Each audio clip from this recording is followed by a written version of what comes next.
जयंत पाटिल जो इस समय विधायकों की बैठक में पहुंचे हुए हैं, आज उन्होंने दो टूक कहा कि शिवसेना जो भी बयान दे रही है हमसे कोई विचार विमर्श नहीं किया गया है। सुन लेते हैं क्या कुछ कह रहे हैं। हमारे प्लानिंग का कोई सवाल ही नहीं है, वो तो उनकी प्लानिंग का सवाल है।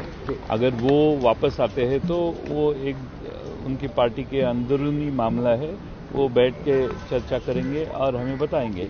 अभी उन्होंने जो स्टेटमेंट किया है वो हमने भी अभी देखा है टेलीविजन पे। हम इसके ऊपर कोई विचार विमर्श नहीं किया है। हमसे उन्होंने भी हमारे से कोई विचार विमर्श इस बारे में किया नहीं है। सब तो एनसीपी के जयंत पाटिल को भी आपने सुन लिया। एक बार मैं फिर से जितेंद्र दीक्षित का रुख करना चाहूंगी। जितेंद्र दीक्षित, महाराष्ट्र नवनिर्माण सेना कहां है? राज ठाकरे की तरफ से कोई प्रतिक्रिया नहीं आई है और राज ठाकरे पहले ही इशारों में हमेशा ये कहते रहे कि उद्धव से शिवसेना नहीं संभलेगी, लेकिन वो इस समय तस्वीर से बिल्कुल गायब है। अपने भाई के बचाव में या विपक्ष में कहीं दिखाई नहीं दे रहे हैं। देखिए, दो कारण हैं। एक तो कि अगर अगर राज ठाकरे की विधानसभा में स्ट्रेंथ की बात करें, राज ठाकरे की पार्टी एमएनएस की, तो राज ठाकरे के पास में सिर्फ एक ही विधायक है। तो इस वक्त कोई राज ठाकरे जो है, जो पूरा घटनाक्रम चल रहा है उसमें कोई बड़े खिलाड़ी नहीं है, उनकी कोई भूमिका नहीं है।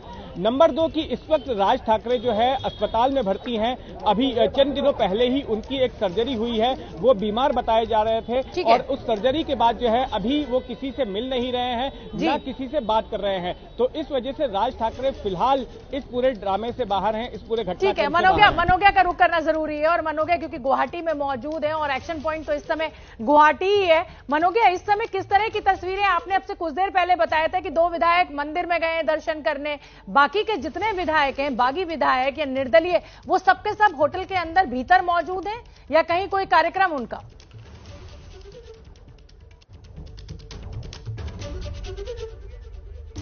मनोज्ञा से मेरा संपर्क नहीं हो पा रहा है, उन तक मेरी आवाज नहीं पहुंची। अंकित गुप्ता का मैं रुख करूंगी। अंकित गुप्ता, आप देख ही रहे हैं कि किस तरीके से समीकरण जो है वो बन बिगड़ रहे हैं।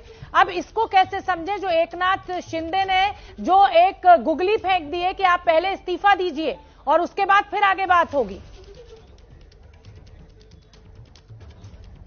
जी बिल्कुल, इस समय जो है एकनाथ शिंदे की तरफ से जो है गुगली भी फेंकी जा रही है, फ्लिपर भी है और दूसरे का भी इस्तेमाल कर रहे हैं, यानी कि वो डिसीव करने की पूरी कोशिश कर रहे हैं उद्धव ठाकरे कैंप को। और समझा भी जा सकता है उसकी वजह क्या। उसकी वजह ये है कि आज की तारीख में 2/3 जो नंबर है विधायकों का वो उनके पाले में खड़ा हुआ नजर आ रहा है। और संजय राउत ने जो बाकायदा प्रेस कॉन्फ्रेंस की ना, उसमें जो विधायक भी थे उनकी जो संख्या 17 थी। तो उससे जो है एकनाथ शिंदे ने एक क्लियर मैसेज दे दिया कि देखिए, पार्टी का एक बड़ा धड़ा मेरे साथ में है। और वो तो जो सूत्र तो ये भी दावा कर रहे हैं शिंदे कैंप के कि आने वाले दिनों में कई और विधायक भी हमारे साथ में होंगे। लेकिन दूसरी महत्वपूर्ण चीज जो संजय राउत का ये बयान आया है, मैंने उनसे सवाल पूछा क्योंकि एकनाथ शिंदे को लेकर के लगातार जो है जो उद्धव ठाकरे का जो कैंप है वो लगातार ये कह रहा है कि हमसे आकर के बात करें। कल उद्धव ठाकरे ने भी ये बोला। तो जब संजय राउत से मैंने यही सवाल पूछा कि ये बताइए, मैं आपको रोक रही हूँ, छगन भुजबल प्रेस कॉन्फ्रेंस कर रहे हैं, सीधे वहां का रुख।